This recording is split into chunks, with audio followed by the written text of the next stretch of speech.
वालेकुम व्यूअर्स, मैं हूँ आपकी मेंटोर उम्मे उमैमा रुमान। अच्छा, ये ऑनलाइन क्लास जो मैंने आप लोगों के लिए अरेंज किया है ना, इसमें हम टाइम को सेव करने के लिए जो मोस्ट इंपॉर्टेंट क्वेश्चंस हैं ना, वो वाले मैं आप लोगों के साथ डिस्कस करती जाऊंगी। और जो आप लोगों को पीडीएफ मैंने प्रोवाइड किया ना, वहाँ से आप लोग तैयारी कर लीजिएगा, मतलब जो एक्स्ट्रा इन्फॉर्मेशन वाले क्वेश्चंस हैं। ठीक हो गया। अच्छा, अब जो पहला क्वेश्चन है ना, वो है education is the continuous process of change. It includes all those activities that make an individual to become a useful member of. Member किसका हो सकता है? देखें, ग्रुप के लिए एजुकेशन कभी नहीं होती, ठीक है। एजुकेशन जो ना वो होलिस्टिक डेवलपमेंट पे काम करती है, एक इंडिविजुअल के लिए भी नहीं होगी, क्योंकि एक इंडिविजुअल को फ़ायदा नहीं होता एजुकेशन का। एजुकेशन का जो फ़ायदा होता है ना, वो पूरी सोसाइटी को होता है, ठीक है। तो यूज़फुल मेंबर ऑफ सोसाइटी इसका जो है बेस्ट एग्जैक्ट आंसर बनता है। अच्छा, अब सेकंड वाला क्वेश्चन है, education provides its services in the transmission of human heritage from one generation to another. In fact dash is the basic element of the process of education. अच्छा, change जो है ना मोस्ट सूटेबल आंसर है।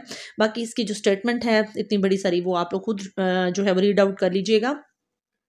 देखें, अब जब भी आप कोई क्वेश्चन अटेम्प्ट करने लगते हैं ना, तो बेस्ट टेक्निक होती है एग्जैक्ट आंसर तक पहुंचने के लिए एलिमिनेशन वाली टेक्निक, ठीक है। अब देखिए, नन ऑफ दीज जो है ना, ये नो डाउट एक डिस्ट्रैक्टिंग है, लेकिन पहले हम ये देखेंगे कि मोस्ट सूटेबल आंसर कौन सा बनता है। स्टैटिक एजुकेशन कभी भी स्टैटिक नहीं हो सकती, ठीक है, क्योंकि अगर ये स्टैटिक हो तो फिर हम न्यू इरा की जो डिमांड्स हैं उनके साथ कैसे कोप करेंगे।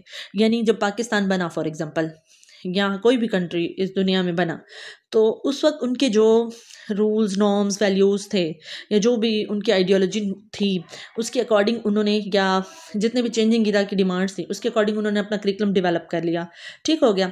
अब जैसे ही टाइम चेंज हो रहा है, तो उनको चेंज की ज़रूरत पड़ेगी करिकुलम में भी। जैसे फॉर एग्जांपल कंप्यूटर इंट्रोड्यूस हुआ, तो कंप्यूटर एजुकेशन के लिए ज़रूरत पड़ी।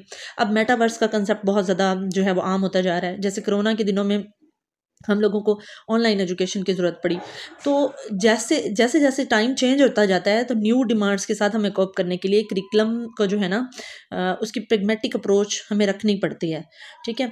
और उसमें चेंज भी लाना पड़ता है, ठीक है। एक तो इसलिए चेंज हो गया, स्टैटिक नहीं हो सकता कभी भी। और थिंकिंग का प्रोसेस तो हो ही नहीं सकता, क्योंकि सारी डोमेन्स जो है ना वो इंक्लूड होती है एजुकेशन के प्रॉपर इम्प्लीमेंटेशन के लिए।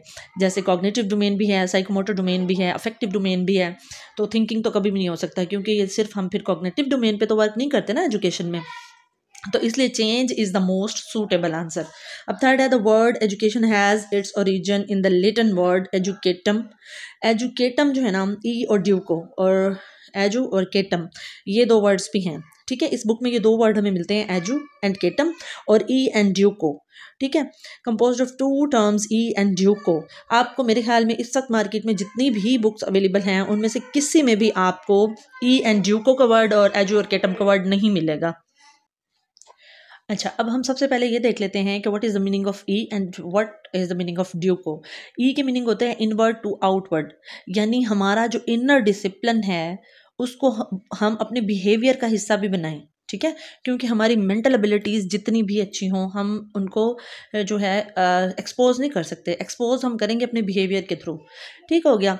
अच्छा, अब हमारे अंदर जितना भी डिसिप्लिन है एजुकेशन के थ्रू, उसको बाहर लाने का नाम है। मतलब आपको ये बताया जाता है कि आपने एक सोसाइटी में कैसे मूव करना है, आपने किस तरह से किसी सिचुएशन को डील करना है, आपकी बॉडी लैंग्वेज कैसी होनी चाहिए, आपका बिहेवियर कैसा होना चाहिए, आपका एटीट्यूड कैसा होना चाहिए, ये सब कुछ एजुकेशन के थ्रू ही होता है। और जो दूसरा वर्ड है वो है ड्यूको। ड्यूको का मतलब होता है डेवलपमेंट और प्रोग्रेशन, ठीक हो गया। मतलब प्रोग्रेसिंग का अमल या डेवलपमेंट का अमल, यानी आप अपने बिहेवियर में आप अपनी पर्सनैलिटी को डेवलप करते हैं, अपनी कोग्निटिव एबिलिटीज़ को डेवलप करते हैं, अपनी अफेक्टिव डोमेन को डेवलप करते हैं। मतलब ओवरऑल होलिस्टिक डेवलपमेंट जो है वो एजुकेशन का मकसद है। अच्छा, अब इस स्टेटमेंट में हमने ये सीखा कि एजुकेशन जो है वो लिटन वर्ड भी है, और ई और ड्यूको भी हमने देखा, और एजू एंड केटम का वर्ड भी हमने देखा, जिसके मीनिंग सेम ही बनते हैं, एजू एंड केटम के भी। अच्छा, उसके बाद अब हम देखते हैं कि education is the constant process of developing the inner abilities of the individual. ये वही बात जो पिछली स्टेटमेंट में हमने पढ़ी ना। The term education is also connected with the Latin word e meaning out, and ducere means lead out. अब एजू एंड केटम हमने देखा, ई एंड ड्यूको देखा, ई एंड ड्यूसियर देखा। ड्यूसियर का मतलब लीड आउट, वो जो एजुकेरे एजुसेरे में भी हम लोग पढ़ते हैं ना, ये वो वाला हो जाएगा, ठीक हो गया।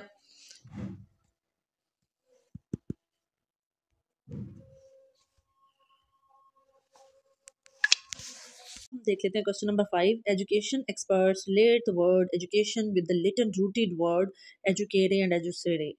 ठीक है, जिसका मतलब क्या है? प्रोपल्शन या लीड आउट, ब्रिंग आउट, ये सारे वर्ड्स जो है ना इसका जो है वो मीनिंग में आ सकते हैं। यहाँ बेस्ट जो है वो प्रोपल्शन है, फेमस है नहीं, नरिशमेंट है नहीं। ठीक है, क्योंकि नरिशमेंट से ज़्यादा डेवलपमेंट पे काम करती है एजुकेशन जो है, तो प्रोपल्शन जो है ये सबसे बेस्ट आंसर बनता है। क्वेश्चन नंबर 6 है द लेटन टर्म। इसको लेटन के अलावा लातिन भी पढ़ा जाता है, मीन्स टू, बस इसका पूछा ही गया है कि ये कौन सी टर्म है, तो ये लातिन टर्म है। अच्छा, क्वेश्चन नंबर 7 देखते हैं। Dash is a continuous process aimed at transmitting information, skills and cultural heritage from one generation to another. अब यहाँ इस सिचुएशन में हमने ये सीखा कि एजुकेशन जो है ना वो ना सिर्फ हमारे हमारे अंदर जो है डेवलपमेंट पे काम करती है, हमारी हॉलिस्टिक डेवलपमेंट पे काम करती है, बल्कि एजुकेशन के थ्रू एक जनरेशन जो है वो अपनी नॉर्म्स, वैल्यूज़, अपनी ट्रेडिशंस, अपनी कस्टम्स, अपना हेरिटेज, सब कुछ जो है वो अपनी नेक्स्ट जनरेशन में मुंतकिल भी करती है एजुकेशन के थ्रू। अब इसके बाद जितने भी क्वेश्चन है ना मेरे ख्याल में वो बहुत ज़्यादा इंपॉर्टेंट नहीं है, इसको आप खुद से लर्न कर लीजिएगा ताकि वीडियो में इसका टाइम थोड़ा सा जो है ना वो सेव हो जाए। अच्छा, अब उसके बाद क्वेश्चन नंबर 10 है, वो भी इतना इंपॉर्टेंट नहीं है। आगे मैं देख लेती हूँ जो क्वेश्चन इंपॉर्टेंट है ना मैं वो आपके साथ डिस्कस कर लेती हूँ। क्वेश्चन नंबर 12 जो है ना इसको ज़रा रीड आउट करते हैं। Education is the dash that aims at development of the faculties of the individual so that they may utilise available resources scattered around him. यानी एजुकेशन जो है जितने भी रिसोर्सेज आपके पास मौजूद हैं, इर्द गिर्द बिखरे हुए हैं, उनके अकॉर्डिंग आप उनको जो है ना उन्हीं स्कैटर्ड रिसोर्सेज से भी आप अपना जो है एजुकेशन ड्राइव कर सकते हो। कैसे? वो फॉर्मल सेटिंग में भी हो सकती है, वो इनफॉर्मल सेटिंग में भी हो सकती है। जो हम मोड ऑफ एजुकेशन पढ़ते हैं ना, तो हम एजुकेशन जो है इन वो फॉर्मल प्रोसेस में भी कर रहे होते हैं और फॉर्मल प्रोसेस में भी कर रहे होते हैं, तो इसका आंसर जो है ना वो बोथ बनता है। उसके बाद क्वेश्चन नंबर 13 जो है ईजी है, 14 ईजी है, 15 ईजी है। आपको देखने की मतलब आप इसको खुद से पढ़ लीजिएगा, यहाँ अगर हम डिस्कस करते हैं ना तो टाइम वेस्ट करने वाली बात है। अच्छा, क्वेश्चन नंबर 19 जो है ना ये ज़रा देख लें। Education is a process through which a dash transmit collected excellence to the next generation. अब नेक्स्ट जनरेशन तक एक इंडिविजुअल पहुंचाएगा, एक ग्रुप पहुंचाएगा या सोसाइटी। ये बात हम पहले भी डिस्कस कर चुके हैं, तो इसका आंसर एग्जैक्ट जो बनता है ना वो सोसाइटी ही बनता है। बाकी क्वेश्चन नंबर 20 को आप खुद देख लीजिएगा, बहुत ज़्यादा मुश्किल नहीं है ये क्वेश्चन। अब ये जो क्वेश्चन नंबर 21 है ना ये भी वही है, मतलब एजुकेशन की ना डिफरेंट अंदाज में पूछा गया कि एजुकेशन के ये भी स्टेटमेंट हो सकते हैं, ये भी स्टेटमेंट हो सकते हैं। 22 भी सेम है। 23 को देख लीजिएगा ज़रा। 23 का क्वेश्चन है dash refers to the activity of modifying human behaviour. यानी एजुकेशन जो है वो हमारे बिहेवियर को मॉडिफाई करती है, developing individual faculties and understanding natural law so as to secure human access success and global peace. मतलब जो अब पीस एजुकेशन की बात हो रही है ना वो इस स्टेटमेंट में थी, तो इसलिए ये स्टेटमेंट भी मैंने आप लोगों के साथ वीडियो में शेयर की। यानी जो पीस है ना, अमन और सलामती का जो दर्स है वो भी हम एजुकेशन के थ्रू दे सकते हैं। आगे भी जो है वो एजुकेशन की ही एक आप समझ लें कि दूसरे वर्ड्स में डेफिनेशन दी गई है या एजुकेशन का वर्क दिया गया है। अब जिन क्वेश्चंस के साथ मैंने इंपॉर्टेंट लिखा हुआ है ना ये मोस्ट रिपीटेड और बार बार मतलब पेपर में डिस्कस किए जाने वाले क्वेश्चन है। तो क्वेश्चन नंबर 25 जो है ना ये हम जरूर देखेंगे। Who said education is the process of development of the mind and the body. Mind और बॉडी की बात जो करता है ना वो प्लेटो करता है। ठीक है, आपने ये याद रखना है, यही दो इसके keywords हैं, mind and body of the man so that he she eagerly pursue the ideals. अब आइडियल्स का जो वर्ड है ना ये भी हमें बताता है, आइडियाज या आइडियल्स के साथ डील करती है आइडियलिज्म की फिलॉसफी, तो ये नो डाउट प्लेटो ही बनता है। क्वेश्चन नंबर 26 है who said education is the process of training man to fulfil his aims by exercising all the faculties of the fullest extent as a member of the society. अब society की बात, अब देखें society and free will की वजह से ना आपने रोसो की तरफ नहीं चले जाना, वैसे यहाँ रोसो है भी नहीं। फ्री विल की बात रोसो भी करता है, फ्री विल की बात जो है वो एग्जिस्टेंशलिज्म की फिलॉसफी भी करती है, तो आपने उस तरफ नहीं मूव ऑन कर जाना। यहाँ जो गिवन आंसर्स है ना उनमें मोस्ट सूटेबल अरिस्टोटल है। मैं आपको बताती हूँ कैसे। हक्सले जो है ना इसकी आप आगे जाके पढ़ेंगे आपको क्लियर हो जाएगी। इमाम गजाली जो है ना ये सबसे बड़े आइडियलिस्ट माने जाते हैं, आइडियलिज्म की फिलॉसफी को फॉलो करते हैं ये। ठीक है, जितने भी मुस्लिम्स हैं ना उनको आइडियलिस्ट ही माना जाता है। तो यहाँ सोसाइटी की बात हुई है और सोसाइटी जो है वो एग्जिस्ट करती है फिजिकल वर्ल्ड में। ठीक है, ऐसे ही है ना सोसाइटी और हमारी फ्री विल भी फिजिकल वर्ल्ड में चल सकती है। तो ये दोनों जो कीवर्ड्स है ना ये फिजिकल वर्ल्ड की तरफ इशारा कर रहे हैं और फिजिकल वर्ल्ड की बात रियलिज्म की फिलॉसफी में अरिस्टोटल ही करता है। अच्छा, क्वेश्चन नंबर 27 देखें। Who said education is an endeavour for the making of better people, better nation and consequently a better humanity. ये बेंजामिन रथ रथ भी किसी बुक में हमें मिलता है इसका नाम, और किसी में इसका बेंजामिन रश भी मिलता है। अब रश जो है यहाँ इस बुक में है, तो हम इसी को जो है एग्जैक्ट मान लेंगे। अच्छा, उसके बाद सिमल नॉक्स इतना इंपॉर्टेंट क्वेश्चन नहीं है। क्वेश्चन नंबर 21 भी जो है वो इतना इंपॉर्टेंट नहीं है। 30 वाला भी इतना इंपॉर्टेंट नहीं है, क्योंकि पीपीएससी में ये क्वेश्चन कभी मैंने देखे नहीं। अच्छा, क्वेश्चन नंबर 31 ये पार्कर की एजुकेशन की डेफिनेशन है। अच्छा, इस बुक की सबसे अच्छी बात मुझे पता है क्या लगती है, जितने भी वेल नॉन एजुकेशनिस्ट हैं ना, उन सब ने जो जो एजुकेशन की डेफिनेशंस दी हैं ना, वो सारी की सारी हमें इस बुक में मिलती हैं। तो आप इसको खुद देख लीजिएगा। मैं इनको इसलिए स्किप करती जा रही हूँ ताकि वीडियो जो है ना बहुत ज़्यादा लंबी ना हो जाए। पीडीएफ में आप खुद देख लीजिएगा, जो मैंने आपको ग्रुप में प्रोवाइड कर दिया है। अच्छा, अब जो है ना, जो मेंबर्स ग्रुप में ऐड नहीं है, तो वो स्क्रीनशॉट ले सकते हैं अगर उन्होंने स्टडी करना है अपने बिहाफ पे। लेकिन पीपीएससी में कभी ये चीज़ें आई नहीं हैं, तो इसलिए मैं ये चाह रही हूँ कि आप लोगों को सिलेक्टिव स्टडी करवाऊँ, ताकि आप लोगों पे बर्डन ना हो। ठीक है ना, बर्डन बिल्कुल भी ना हो। आप प्रिसाइज रहें और स्मार्ट स्टडी करें। हार्ड वर्क विन नहीं करवाता आपको, विन करवाता है आपको स्मार्ट वर्क। तो स्मार्ट वर्क करें और उसी को अच्छे वे में कर लें। अब क्वेश्चन नंबर 32 को देखें। Who said education is the process of preparation for making life pleasant and acquaintance with the right principles of the life. अच्छा, जब तक मैं आपको बताती हूँ ना, आप गेस करें। ये कीवर्ड है प्रोसेस ऑफ प्रिपरेशन, ठीक है। प्लेजेंट, प्लेजेंट लाइफ हो जाएगी, और दूसरा जो है ना acquaintance with the right principles of life. ये आप ज़रा खुद इसको जज करेंगे कौन सा कीवर्ड किसकी तरफ इशारा कर रहे हैं। जी, कुछ सोचा आप लोगों ने? Principles of the life, pleasant, pleasant life. अब इसके जो मैं आपको नेक्स्ट पेज पे दिखाती हूँ कि इसके जो है ना ऑप्शंस क्या क्या हैं। अब शायद आप लोग गेस कर सकें। इसमें फ्रॉबल है, अरिस्टोटल है, पार्कर है, नन ऑफ द अबव है। तो किंडरगार्टन या पेडागोगस ऑफ किंडरगार्टन ये किसने लिखी थी, ज़रा सोचें। फ्रॉबल ने लिखी थी ना। तो अब ये जो फ्रॉबल है ना, यही प्लेजेंट माहौल बच्चों के लिए प्रेफर करते हैं, तो इसका एग्जैक्ट आंसर जो है ना वो फ्रॉबल बनता है। अब नेक्स्ट क्वेश्चन है। Who said education is the activity of instructing humanity to the individuals. हचिन। इंस्ट्रक्टिंग ह्यूमैनिटी, ह्यूमैनिटी की बात या तो आइडियलिज्म करेगी, ठीक है, higher mental order, higher values, ठीक है, इस तरह की चीज़ें, या आइडियलिज्म करेगी या फिर पेरिनियलिज्म करेगी। तो यहाँ पे हचिंस जो है इसका बेस्ट आंसर है। नो डाउट हमें डिस्ट्रैक्ट करने के लिए प्लेटो हैं, लेकिन आपने याद रखना है कि instructing humanity to the individuals, तो ये बात जो है वो की है जनाब, हमें हचिंस ने की है। एडलर, हचिंस, जो कि प्रीनियलिज्म की प्रोपोनेंट और एक्सपोनेंट है। अब क्वेश्चन नंबर 34 इंपॉर्टेंट नहीं है, 35 को आप देख लें। Who said education is the process of development of child's individuality, child's individuality and natural environment. सबसे बड़ा कीवर्ड नेचुरल इन्वायरमेंट, और नेचुरल इन्वायरमेंट की बात करता है रोसो। अच्छा, क्वेश्चन नंबर 36 जो क्वेश्चन है ना, उसमें उन्होंने पूछा है who said education is the activity of integrated, integrating का वर्ड आ गया, and gradual development of the individuals. तो इंटीग्रेशन का जो वर्ड मोस्टली यूज होता है ना, वो पिस्टोलॉजी के साथ ही हम मतलब जो है एसोसिएट कर सकते हैं।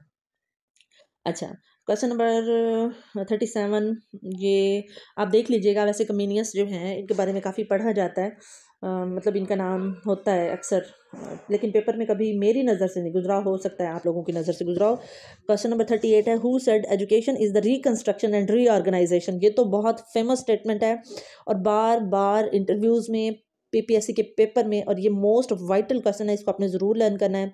एजुकेशन इज़ द रिकन्स्ट्रक्शन और reorganisation of the experiences which adds to the meaning of experience and which increases to direct the course of subsequent experiences. ये जॉन डेवी है। Reconstruction and reorganisation of experiences के बाद John Dewey करता है। ये बहुत बड़ा कीवर्ड है इसका। क्वेश्चन नंबर 39 है। Who said education is the instruction of the, लेकिन इतना इंपॉर्टेंट नहीं है, आप इसको खुद देख लीजिएगा। जो इंपॉर्टेंट क्वेश्चन हैं या जो मतलब समझने वाले क्वेश्चन है वो मैं आप लोगों के साथ डिस्कस कर रही हूँ। क्वेश्चन नंबर 40 है। Who said education is the activity of enabling an individual to recognise God. Recognise God की बात हो रही है, and discriminate between good and evil. ये बहुत इंपॉर्टेंट स्टेटमेंट है।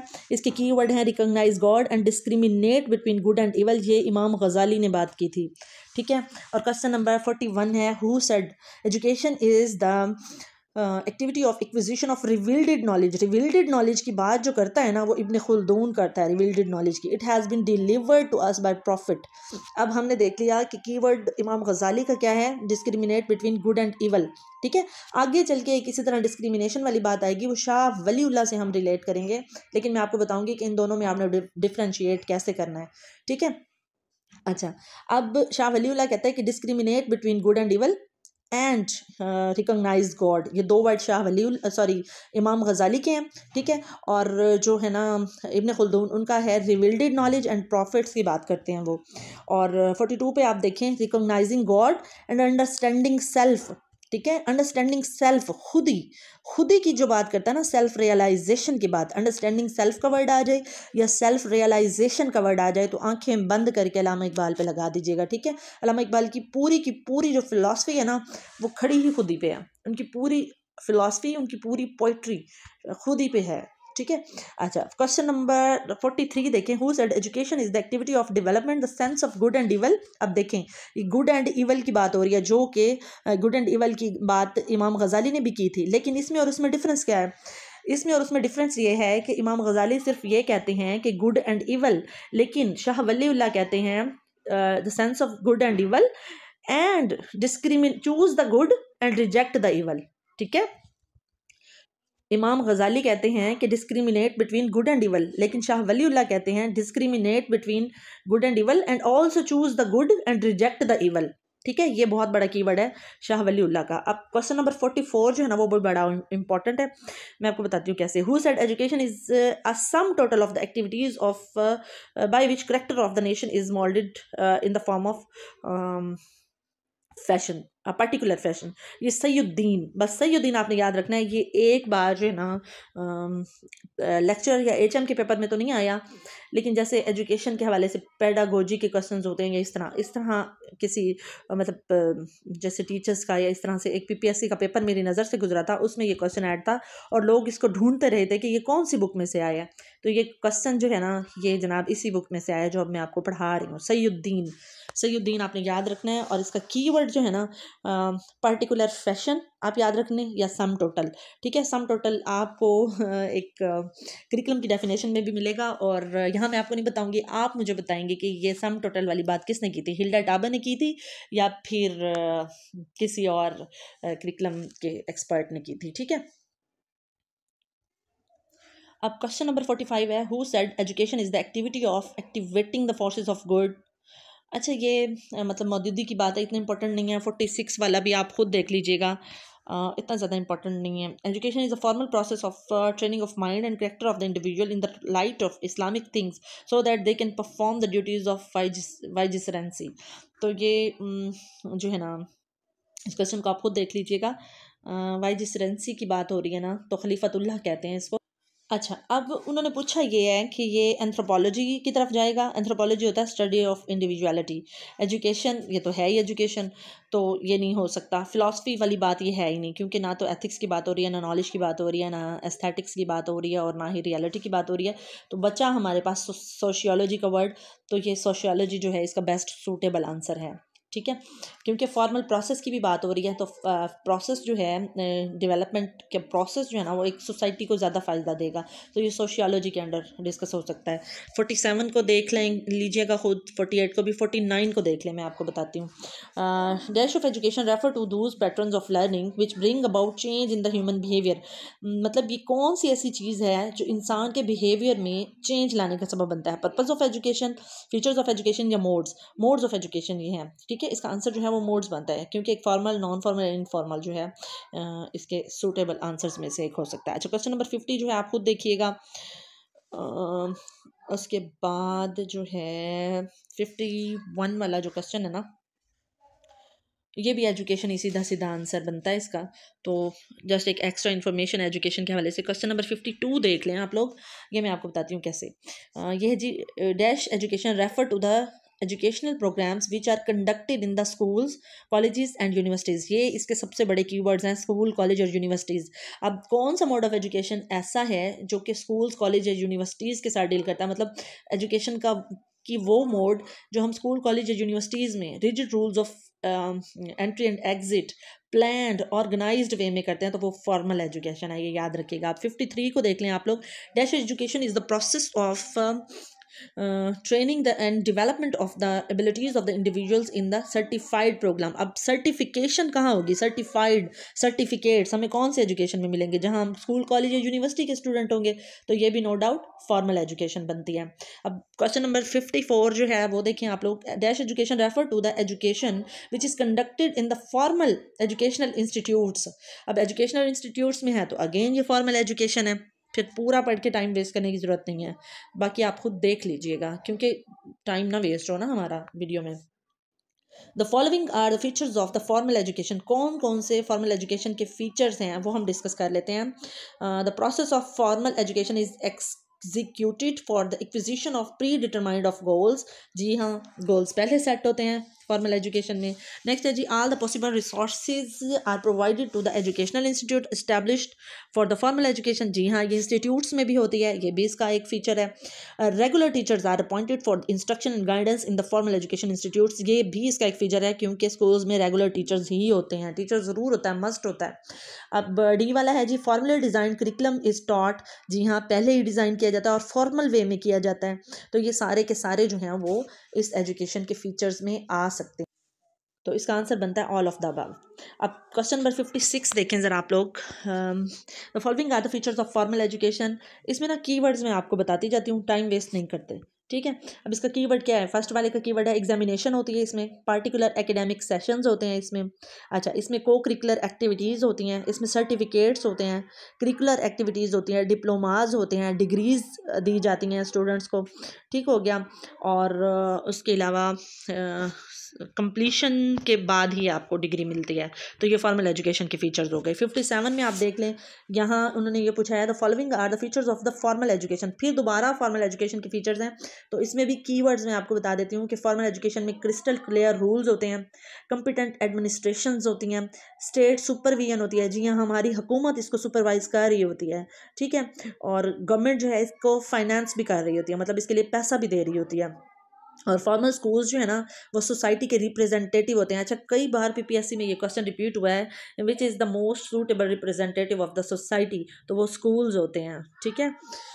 अच्छा जी, उसके अलावा इसका एक और कीवर्ड बनता है जनाब, यहाँ थोड़ा सा आप पीडीएफ में आपको ठीक से मिलेगा, ब्लेंड ऑफ वेरियस एलिमेंट्स होते हैं इसमें, ठीक है। इंटरलिंक्ड होती है ये, इंटरकनेक्टेड होती है ये, ठीक है। और नेशनल ऑब्जेक्टिव्स जो है ना वो इसमें फुलफिल किए जाते हैं, ये फॉर्मल एजुकेशन है। अब आ जाते हैं जनाब नेक्स्ट की तरफ। Question number 58, dash education refer to the education which happens outside of the construct of the formal structured educational institutes. अब वो ये कहते हैं कि फॉर्मल स्ट्रक्चर्ड एजुकेशनल इंस्टीट्यूट्स जो है ना ये उनसे बाहर होती है, तो नो डाउट ये नॉन फॉर्मल है, ठीक है। तो इसका एग्जैक्ट आंसर बनता है non formal education. Question number 60 देख लें आप लोग। Dash education means that the educational programmes in which individuals are educated through distance learning. अब डिस्टेंस लर्निंग जो है वो एक मेन टाइप है नॉन फॉर्मल एजुकेशन की, जिसकी एग्जांपल जो है वो अल्लामा इकबाल ओपन यूनिवर्सिटी भी है, ठीक है। वर्चुअल यूनिवर्सिटी भी डिस्टेंट एजुकेशन है, लेकिन वो फिर ब्लेंडेड लर्निंग की तरफ आ जाती है, और वर्चुअल यूनिवर्सिटी जो है वो ऑनलाइन लर्निंग की टाइप है, तो इधर भी काउंट हो सकती है और उधर भी काउंट हो सकती है, ठीक है। और दूसरा वो ये कहते हैं कि मीन्स ऑफ कम्युनिकेशन इसमें यूज़ होते हैं। हाँ जी, मीन्स ऑफ कम्युनिकेशन वो ऑनलाइन भी हो सकते हैं, फिजिकल भी हो सकते हैं, कोई भी हो सकते हैं। क्वेश्चन नंबर 61 है, following are the features of the dash education. कौन कंसेप्ट नॉन फॉर्मल एजुकेशन के कौन कौन से फीचर्स हैं, ठीक है। कि मैंने फिल कर दिया था ताकि आप लोगों को मैं कीवर्ड्स बताती जाऊँ और आपको ना आइडिया क्लियर हो जाए, या थोड़ी सी रिवीजन आप लोगों की हो जाए कि नॉन फॉर्मल एजुकेशन में क्या क्या हो सकता है। Neither separate educational programmes nor are separate teachers appointed, ठीक है। सेपरेट टीचर्स नहीं होते और ना ही कोई प्रोग्राम्स होते हैं ऐसे एजुकेशनल, और फिजिकल एजुकेशनल रिसोर्सेज जो हैं वो यूज़ किए जाते हैं, और फॉर्मल एजुकेशन इंस्टीट्यूट्स जो हैं वो नहीं होते, बल्कि नॉन फॉर्मल एजुकेशन इंस्टीट्यूट्स होते हैं, ठीक हो गया। क्वेश्चन नंबर हाँ जी, अब नॉन फॉर्मल एजुकेशन के कौन-कौन से फीचर्स हो सकते हैं? Enrolled formal education institute due to the specific reasons, मतलब ये उन लोगों के लिए होते हैं जो किसी वजह से या जॉबियन होते हैं या किसी और वजह से डिस्टेंस एजुकेशन को प्रेफ़र करते हैं। जैसे गाँव के में एजुकेशन की इतनी अपॉर्च्युनिटीज़ नहीं होती हैं, डिस्टेंस बहुत ज़्यादा होता है फॉर्मल एजुकेशन इंस्टीट्यूट्स का, तो फिर वो क्या करते हैं, नॉन फॉर्मल एजुकेशन को प्रेफ़र कर देते हैं। उसके अलावा जो है नॉन फॉर्मल एजुकेशन जो है वो ब्लेसिंग फॉर पीपल है। अच्छा, पीपीएससी में ना ये चीज़ बड़ी बार रिपीट हुई है कि which mode of education is blessing for such people that are not be able to going to attend the formal classes. तो उसका जो एग्जैक्ट आंसर है वो नॉन फॉर्मल है। लोग इनफॉर्मल को टिक करके आते हैं, जो कि रॉन्ग आंसर बनता है। अच्छा, regular curriculum in non formal education. अच्छा, करिकुलम इनका रेगुलर होता है लेकिन एंट्री एंड एग्जिट के फ्लेक्सिबल रूल्स होते हैं। ठीक हो गया। और फॉर्मल एजुकेशन के लिए जो इकोनॉमिक कंडीशंस होती हैं ये उससे भी मुबर्रा होते हैं। अब क्वेश्चन नंबर देख लें 62 जो है ना, following are the features of. अब इसमें भी फीचर्स ही पूछे हुए हैं, तो इसमें formal and non formal education के लिए जो प्रोग्राम्स होते हैं ना, उनमें सिमिलैरिटी बहुत ज़्यादा होती है। एक तो ये हो गया। दूसरा, क्रिस्टल क्लियर रूल्स होते हैं लेकिन फ्लेक्सिबल होते हैं। ठीक हो गया। फॉर्मल में भी नॉन फॉर्मल में भी क्रिस्टल क्लियर रूल्स ज़रूर होते हैं, लेकिन फॉर्मल एजुकेशन जो है उसमें rigid rules of entry and exit होते हैं, लेकिन जो नॉन फॉर्मल है उसमें flexible rules of entry and exit होते हैं। अच्छा, दूसरा इसका फीचर क्या हो सकता है, वो ये है कि रेगुलर करिकुलम होता है, जैसे कि फॉर्मल एजुकेशन में होता है, सेम उसी तरह से होता है। साइकोलॉजिकल, सोशल और इकोनॉमिक कंडीशंस को मद्देनज़र रखा जाता है इसमें स्टूडेंट्स की परफॉर्मेंस जो होती है वो होती है, लेकिन एजुकेशनल इंस्टीट्यूट्स पे परफॉर्मेंस को जज नहीं किया जाता है। एग्जामिनेशन सिस्टम इसमें भी होता है, डिग्रीज इसमें भी जो है आपको अवार्ड की जाती हैं, लेकिन जो है वो आपके लिए फ्लेक्सिबल रूल्स के साथ। उसके अलावा ये successfully through out the globe ये इनकी रनिंग होती है। उसके अलावा वुमेन के लिए बहुत ज़्यादा सूटेबल रहते हैं। आफ्टर मैरिज भी वो अपनी स्टडी को कंटिन्यू कर सकती हैं। ऑनलाइन एजुकेशन जो है वो भी इसका एक मोड होती है नॉन फॉर्मल एजुकेशन का, और डिस्टेंस लर्निंग भी इसका एक मोड होती है। उसके अलावा पोस्टल सर्विसेज भी इसमें यूज़ होती हैं नॉन फॉर्मल एजुकेशन में। स्टूडेंट्स जो है वो असाइनमेंट्स को सॉल्व करते हैं और फिर अपने रिस्पेक्टिव जो उनके ट्यूटर्स होते हैं उनको सेंड कर देते हैं। उसके अलावा डिफरेंट प्लेसेस पे बैठ के भी आप स्टडी कर सकते हैं। बेशक आपका इंस्टीट्यूट किसी भी कंट्री में हो, किसी भी सिटी में हो, लेकिन आप अपने घर बैठे जो है स्टडी कर सकते हैं। ये तो हो गई इन नॉन फॉर्मल की। अब आ जाते हैं इनफॉर्मल एजुकेशन क्या है। Refers to the process of change in behaviour which happens outside of the construct of formal and non formal education programme. मतलब आपकी डेवलपमेंट तो हो रही है लेकिन इन्वायरमेंट के थ्रू हो रही है, उसके लिए किसी इंस्टीट्यूट की ज़रूरत नहीं है आपको। ठीक है, ना ही फॉर्मल इंस्टीट्यूट की, ना ही नॉन फॉर्मल इंस्टीट्यूट की। तो ये जनाब इनफॉर्मल एजुकेशन हो गई। अब नेक्स्ट क्वेश्चन है informal education concerned with the society. ठीक है, इन्वायरमेंट, सोसाइटी, ठीक हो गया, और ट्रेडिशंस, कस्टम्स, ये सारे कीवर्ड्स होते हैं इनफॉर्मल एजुकेशन के। नेक्स्ट हम देख लेते हैं dash education refers to the learning generated from the social experiences and observations of an individual. मतलब आप अपनी ऑब्जर्वेशन से सीखते हैं, कस्टम से सीखते हैं, ट्रेडिशन से सीखते हैं, सोशल एक्सपीरियंसेस से सीखते हैं, सोशल इन्वायरमेंट से सीखते हैं। तो ये नो डाउट इनफॉर्मल एजुकेशन है। अब इसमें कुछ कीवर्ड्स बताए गए हैं क्वेश्चन नंबर 66 में, तो आप वो देख लें कि क्या क्या है। Individual continues to learn from environment unconsciously. ठीक है, इसमें आपका कॉन्शियस माइंड इंक्लूड नहीं होता, अनकॉन्शियस माइंड होता है। अच्छा, अब आपने मुझे ये बताना है कि अनकॉन्शियस माइंड की बात कौन करता है, कलेक्टिव अनकॉन्शियसनेस की बात कौन करता है और अनकॉन्शियस माइंड की बात कौन करता है। इसमें मैं आपको हिंट दे देती हूँ कि जो अनकॉन्शियस माइंड है वो एक स्कूल ऑफ थॉट है, पूरा का पूरा एक स्कूल ऑफ थॉट है साइकोलॉजी की अप्रोच का, और न्यू फ्रॉडियंस में से हैं जनाब आपके कलेक्टिव अनकॉन्शियस वाले। तो आप इन दोनों का नाम मुझे कमेंट में बताना है कि वो कौन है। ठीक है। अच्छा, अब इनफॉर्मल एजुकेशन जो होती है वो लाइफ लॉन्ग होती है, और ये बहुत इंपॉर्टेंट क्वेश्चन है। इस बार इंटरव्यूज़ में भी ये पूछा गया है कि विच टाइप या which mode of education is life long, तो वो इनफॉर्मल एजुकेशन है। और बारहा पीपीएससी के पेपर्स में पूछा जाता है which mode of education is life long, तो वो इनफॉर्मल एजुकेशन होती है। ठीक है। अच्छा, ये पॉजिटिव भी हो सकती है और नेगेटिव भी हो सकती है, ये माइंड में रखिएगा। जबकि फॉर्मल और नॉन फॉर्मल जो होती है वो हमेशा पॉजिटिव होती हैं। ये बहुत बड़ा कीवर्ड मैंने आपको बताया है। अच्छा जी, home is the first informal education institution. जी हाँ, हम इनफॉर्मल एजुकेशन सबसे पहले सीखते ही अपने घर से हैं। ठीक है। और इसका और की वर्ड है जी होम का इन्वायरमेंट और कम्युनिकेशन के जो मीन्स होते हैं नो डाउट वो इनफॉर्मल में ही यूज़ होते हैं।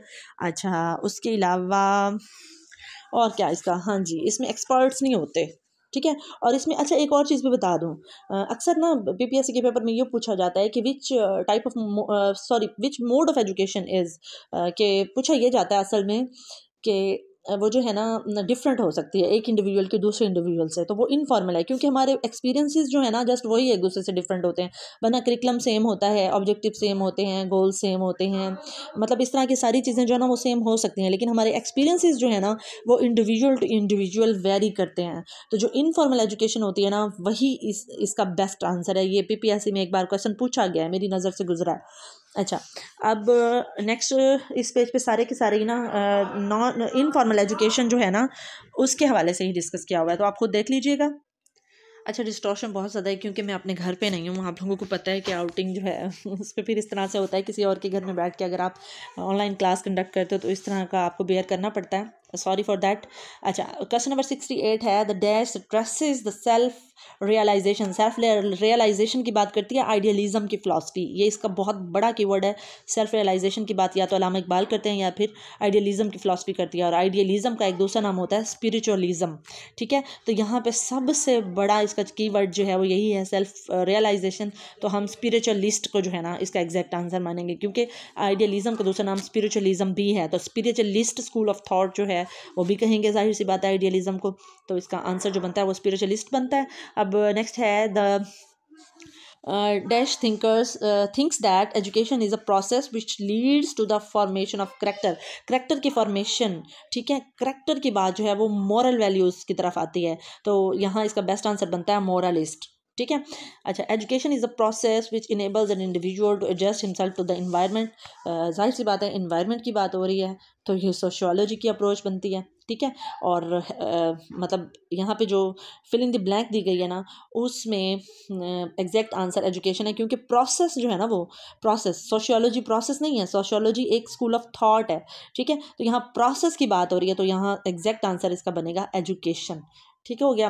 अच्छा, उसके बाद नेक्स्ट है the dash is the different in different countries. अब इन्वायरमेंट जो है ना वो डिफरेंट कंट्रीज़ में डिफरेंट हो सकता है, ह्यूमन स्ट्रक्चर डिफरेंट नहीं होता, सबकी दो आंखें होती हैं, एक नाक होता है, दो होंठ होते हैं, 32 दांत होते हैं एंड सो ऑन। ठीक है, तो इन्वायरमेंट ही डिफरेंट होता है। अब नेक्स्ट क्वेश्चन देखें 72, the famous philosopher dash said the education is virtue. ये बहुत इंपॉर्टेंट क्वेश्चन है, आपने इसको ज़रूर लर्न करना है। एजुकेशन इज़ वर्चू ये सोक्रेटिस कहते हैं और कोई नहीं कहता एजुकेशन इज़ वर्चू, ये बार बार पूछा जाता है पीपीएससी के पेपर्स में, बहुत सारे एचएम के पेपर्स देख लें आप, टीचर्स के देख लें आप, लेक्चर के देख लें, उनमें ये बहुत बार पूछा गया एजुकेशन इज़ वर्चू, ये किसने कहा था, तो ये बात जो है वो सोक्रेटिस ने की है। क्वेश्चन नंबर 73 है who said the complete development of individuality, complete development of individuality so that he can make an original contribution to the human life according to his best capacity sir Percy Nunn. ठीक है, ये इतना important question नहीं है, आपको इसकी तरफ नहीं जाना चाहिए। क्वेश्चन नंबर 74 है who said the influence of a person who holds a vital belief brought to bear on another person with the objective of making him also to hold that belief। ये James Ross जिन्होंने एक famous statement दी थी, ये statement मैंने पढ़ी इसलिए है ताकि मैं आपको वो स्टेटमेंट बता सकूं। इन्होंने फ़िलासफ़ी के हवाले से एक स्टेटमेंट दी थी जेम्स रॉस ने, इन्होंने कहा था कि philosophy and education are the two sides of the same coin. तो एजुकेशन की इनकी ये डेफिनेशन जो है ज़्यादा मशहूर है जो मैंने आपको बताई है, तो ये वही जेम्स रॉस हैं जिनकी ये वाली डेफिनेशन भी है जो क्वेश्चन नंबर 74 में हमने पढ़ी है। ठीक हो गया। अच्छा, नेक्स्ट क्वेश्चन इंपॉर्टेंट है, ये ज़रा देखें आप। According to dash the aim of education was to prepare the children to take part in the politics in adult life. अच्छा, एक स्पार्टन्स थे, एक सोफिस्ट थे, एक बुद्धिस्ट थे। अच्छा, स्पार्टन्स आपको पता है ये दो जो है सिटीज़ थे, एक स्पार्टा और एक एथेंस। तो जो फिलासफर्स थे ना उस दौर में, एथेंस जो थे वो अपने फिलासफर्स को जो है ना सोफिस्ट कहते थे। अच्छा, 3 तरह के लोग थे, अब वो मैंने इसलिए साथ लिख दिए हैं ताकि आप लोगों को लर्न करने में ईजी रहे। कभी ऐसा भी होगा कि आप पीडीएफ के थ्रू जो है ना स्टडी कर रहे होंगे, ठीक है, आप पीडीएफ के थ्रू स्टडी कर रहे होंगे तो उस पीडीएफ में जो है ना आपको आप लेक्चर नहीं सुन रहे फॉर एग्जांपल, तो आपको ये इजी रहे तो इसलिए मैंने लिख दिया। एक सोफिस्ट थे, एक डेमोस थे और एक पीडियास थे। अब जो पीडियास थे ना ये इनका सबसे निचला दर्जा माना जाता था, सोफिस्ट जो थे ना ये सबसे ऊपर वाला दर्जा माना जाता था, और ये वो लोग थे जो फिलासफर्स थे जिनका मेंटल वर्क होता था। ठीक हो गया, या फिलासफर्स होते थे या टीचर्स होते थे। और जो डेमोज है ना जिनको आजकल हम डेमोक्रेटिक्स कहते हैं, तो ये वो तबका था जो मतलब सोफिस्ट और जो उस वक्त के बादशाह थे उनके दरमियान में एक ब्रिज का काम करते थे। ठीक है, और इनका बड़ा इन्फ्लुएंस होता था हुकूमत के ऊपर, डेमोज का। अच्छा, अब क्वेश्चन नंबर 76 देख लेते हैं। Dash believe that the true aim of education was attainment of happiness. Attainment of happiness, truth and happiness की बात अरिस्टोटल करते हैं, ठीक है। ट्रुथ, वर्चो और अटेनमेंट की बात जो है ना ये प्लेटो भी करते हैं, ठीक है। वर्चो, ट्रूथ एंड हैप्पीनेस ये प्लेटो हैं, ठीक है। यहाँ पे जनाब अरिस्टोटल लगता है पीछे आंसर होगा, तो मैंने वही लगा दिया, लेकिन नहीं, इसका ये आंसर जो है ना ये बनता है प्लेटो, क्योंकि हैप्पीनेस की बात अरिस्टोटल करते हैं लेकिन वर्चो की बात या तो सोक्रेटिस करता है या फिर प्लेटो करता है। और जहाँ पे ये 3 कीवर्ड आ जाते हैं ना, वर्चू, ट्रूथ एंड हैप्पीनेस, तो ये प्लेटो हैं, ठीक है। ये आप लोग सेट कर लीजिएगा खुद से भी। यहाँ पे मेरे ख्याल में बुक में रॉन्ग आंसर था, तो शायद मैंने भी अरिस्टोटल लगाया, लेकिन ये मैं कंफर्म आपको बता रही हूँ कि जहाँ पे जस्ट वर्चो की बात होती है ना तो वो सोक्रेटिस हैं, लेकिन जहाँ पे हैप्पीनेस, ट्रुथ और वर्चो की बात होती है ना तो वो प्लेटो हैं। ये 3 कीवर्ड, इन 3 चीज़ों की बात, हैप्पीनेस, वर्चू एंड ट्रुथ, इनकी बात प्लेटो ने की है, अरिस्टोटल नहीं है इसका आंसर। अच्छा, नेक्स्ट आप देखें जनाब, according to dash education refers to the process of discovering the principles of truth, beauty and good. अच्छा, ट्रुथ, ब्यूटी और गुड की जहाँ पे बात है ना तो वो सोक्रेटिस है, ठीक है। अब अगेन आप याद कर लें, हैप्पीनेस, वर्चू एंड ट्रूथ ये प्लेटो है। Truth, beauty and goodness, form of good, इसकी बात सोक्रेटिस करते हैं। अच्छा, according to dash education is the process of attaining mankind with the universal truth, universal truth की बात भी सोक्रेटिस करते हैं। ये अलग बात है कि हमें ये बात बताते प्लेटो हैं, ठीक है। उसकी वजह क्या है? अच्छा, कुछ बुक में ना आपको इसका आंसर प्लेटो इसीलिए मिलेगा क्योंकि ये बातें बताई हमें प्लेटो ने कि सोक्रेटिस ने है। अब इसकी वजह पता क्या है? इसकी वजह यह है कि सोक्रेटिस जो है ना उन्होंने बजाते खुद कोई बुक नहीं लिखी, ठीक है। तो जब उन्होंने कोई बुक नहीं लिखी तो उनके जो स्टूडेंट हैं प्लेटो, उन्होंने उनकी बातें हमें बताई। हमें प्लेटो ही बताता है, सोक्रेटिस के बारे में हमारे पास जितना नॉलेज है ना वो सोक्रेटिस के थ्रू हम तक नहीं पहुंचा, वो हम तक पहुंचा प्लेटो के थ्रू, ठीक है। प्लेटो की रिपब्लिक के थ्रू, मोस्टली रिपब्लिक के थ्रू। तो अब रिपब्लिक में जितनी बातें हैं ना वो असल में की गई सोक्रेटिस की हैं। अक्सर आपने देखा होगा कि बहुत से लोग कंफ्यूज होते हैं, who gave the dialectic method. तो लोग, कुछ लोग कहते हैं सोक्रेटिस और कुछ लोग कहते हैं कि जी प्लेटो। अब असल में डायलैक्टिक मेथड दिया किसने है? दिया जनाब सोक्रेटिस ने है, जो उनका क्वेश्चन आंसर मेथड है। लेकिन डायलैक्टिक का जो वर्ड है ना वो प्लेटो ने यूज़ किया है, सोक्रेटिस ने नहीं यूज़ किया। सोक्रेटिस अपने मेथड को क्वेश्चन आंसर मेथड कहते थे, लेकिन हमें बताया किसने है? प्लेटो ने, और प्लेटो ने ही ये नाम रखा है डायलैक्टिक मेथड। तो फिर डायलैक्टिक मेथड को फिर जो है ना वो प्लेटो के साथ मतलब रिलेट किया जाता है या एसोसिएट किया जाता है। तो इसलिए जो है ना ये थोड़ा सा एम्बिगियस क्वेश्चन है, क्योंकि इसके दोनों आंसर बनते हैं, सोक्रेटिस भी बनता है, प्लेटो भी बनता है। लेकिन यूनिवर्सल ट्रुथ की बात जो है कहीं अगर आ जाती है ना, यूनिवर्सल का वर्ड आ जाता है, तो फिर आप जो है ना प्रेफर किया करें सोक्रेटिस को, ठीक है। अब कुछ कीवर्ड्स ऐसे हैं जो हम लोगों ने अंदाजे लगाए हुए हैं कि अगर ये कीवर्ड होगा तो फिर सोक्रेटिस होगा, और ये कीवर्ड होगा तो फिर प्लेटो होगा।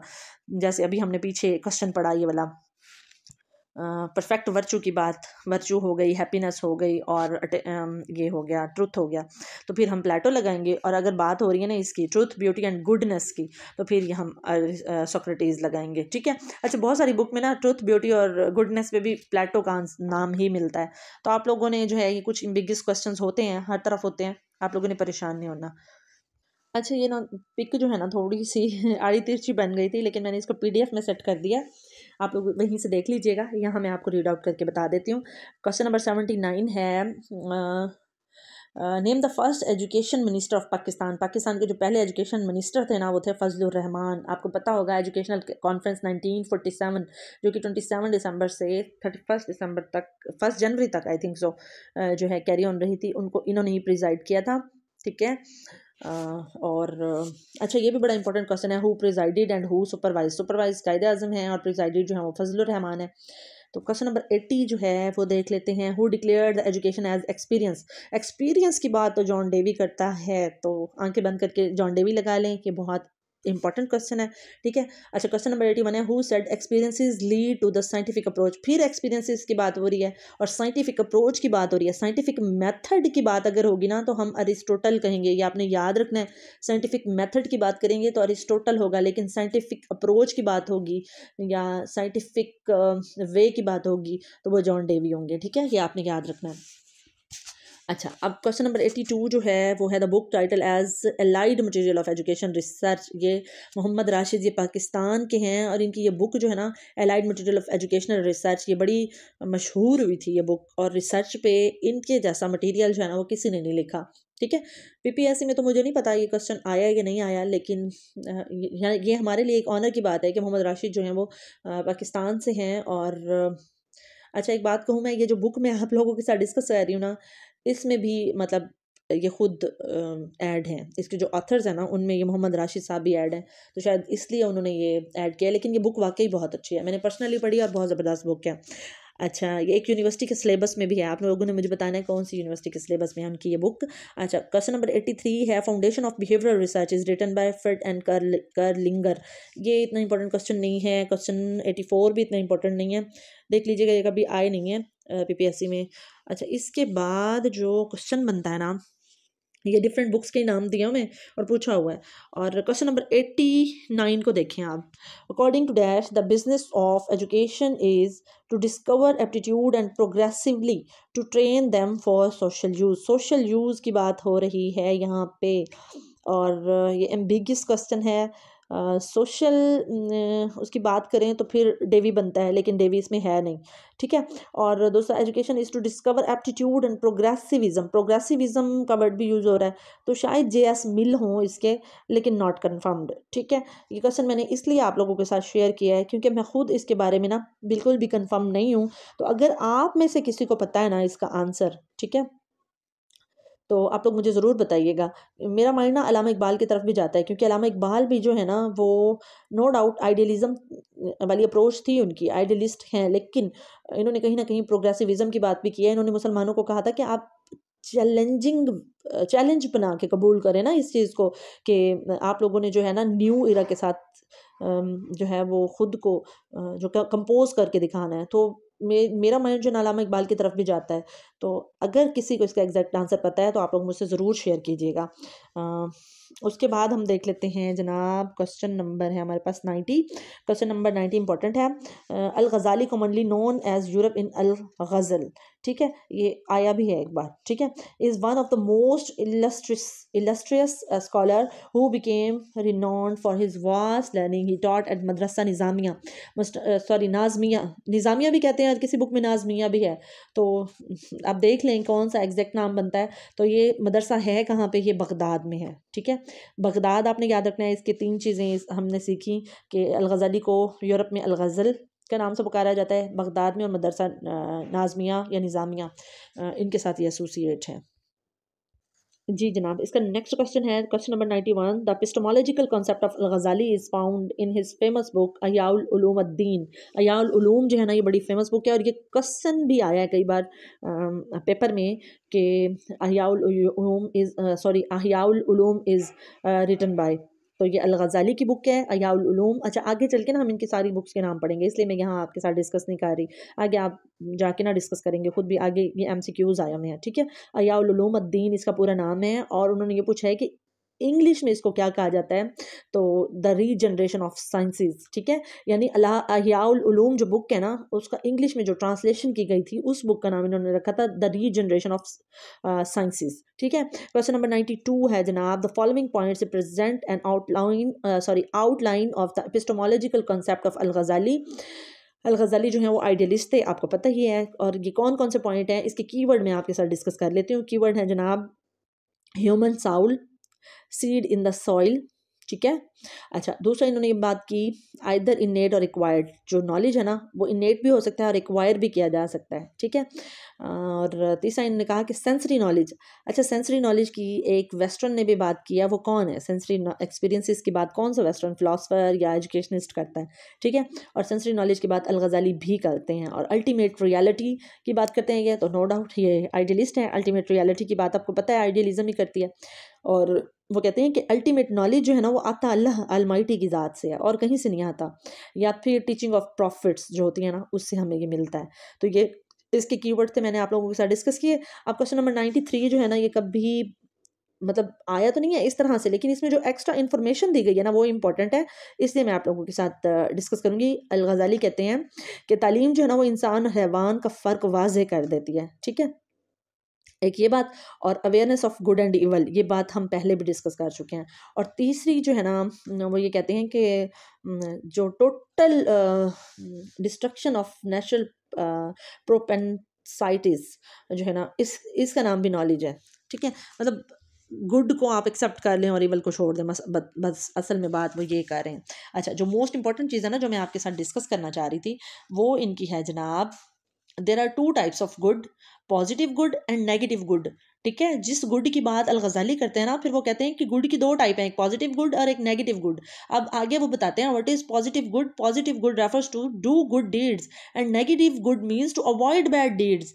ठीक है, वो ये कहते हैं कि अच्छाई की भी दो किस्में हैं। आप ये ना कहें कि आप कोई नेकी का काम करते हैं तो बस वो अच्छाई है, नहीं, एक पॉजिटिव गुड है, एक नेगेटिव गुड है। पॉजिटिव गुड ये है कि आप अच्छाई का काम करते हैं, ठीक है, और नेगेटिव गुड ये है कि आप बुराई को छोड़ देते हैं, ये भी आपकी नेकी में शुमार होगा। और ये बहुत अच्छा पॉइंट मुझे लगा था, मैंने सोचा था आप लोगों के साथ ज़रूर डिस्कस करूंगी। अब क्वेश्चन नंबर 94 है, according to dash the human beings occupy a position midway between animals and angels and his distinguishing quality is knowledge. ये बड़ी फेमस कोटेशन है, अल गजाली ने दिया। वो ये कहते हैं कि इंसान जो है ना फरिश्तों और जानवरों के दरमियान का रास्ता है, दरमियाना रास्ता है, मिडवे है। ठीक है, और जो मुमताज़ करती है ना इसे दूसरी चीज़ों से, वो इल्म है, और ये बात तो हज़रत मुहम्मद सल्लल्लाहु अलैहि वसल्लम ने भी की है। और क्वेश्चन नंबर 95 है, according to dash acquisition of knowledge is the fundamental right of all individual. Fundamental right की जो बात करता है ना, वो अल गजाली करता है। और एक मुस्लिम थिंकर वो हैं जो ये कहते हैं कि मैन इज़, पता नहीं वर्ड कौन सा वो एग्जैक्ट यूज करते हैं, फोर्स्ड का वर्ड वो यूज करते हैं। वो कहते हैं man is forced to learn. ठीक है, तो वो एक अलग बात है, वो इब्ने खुल्दून ने की है। ठीक है, वो आपने याद रखनी है, मैं यहाँ भी आप लोगों को रिपीट करवा रही हूँ, और जब हम इब्ने खुल्दून को पढ़ेंगे ना तो उसमें भी मैं आपको जो है ना रिपीट करवा दूंगी कि अल गजाली कहते हैं कि education is the fundamental right, लेकिन इब्ने खुल्दून कहते हैं कि education man is forced to learn. ठीक है, ये आपने जरूर याद रखनी है दो चीज़ें। अच्छा, क्वेश्चन नंबर 96 है, according to dash that there are 4 elements of human nature. ठीक है, 4 एलिमेंट्स इन्होंने ह्यूमन नेचर के दिए हैं, the sage, the pig, the dog and the devil. अब सेज क्या है, जहानत इंसान की। पिग क्या है, हमारी लस्ट। ठीक है, और आप लोग बेटर समझ सकते हैं व्हाट इज़ लास्ट। अगर आपको नहीं समझ आ रही तो आप इसको गूगल कर लीजिएगा, ठीक है, आपको समझ में आ जाएगा what is last. And the dog जो है जब गुस्से में इंसान होता है, और जो डेवल जो है वो हमारा ब्रूटल वे जो हमारी पर्सनालिटी का होता है, जब हम जालिम या जालमाना रवैया रखते हैं। ठीक है, अच्छा, क्वेश्चन नंबर 97 है, according to dash that the man is superior of all other creatures by virtue of knowledge. इल्म की वजह से ही हम दूसरों से मुमताज़ हैं, ये भी अल गजाली कहते हैं। और अल गजाली कहती हैं following are the essential attributes of teacher according to Al Ghazali. Al गजाली कौन कौन से एट्रीब्यूट्स देते हैं, एक तो ये कि अप्रूट्स ऑफ वीड्स। ठीक है, इसकी बात करते हैं कि टीचर्स जो है ना हमारी जड़ें हैं, जब तक हमारी जड़ें मजबूत नहीं होंगी ना तब तक हमारी एजुकेशन मजबूत नहीं है।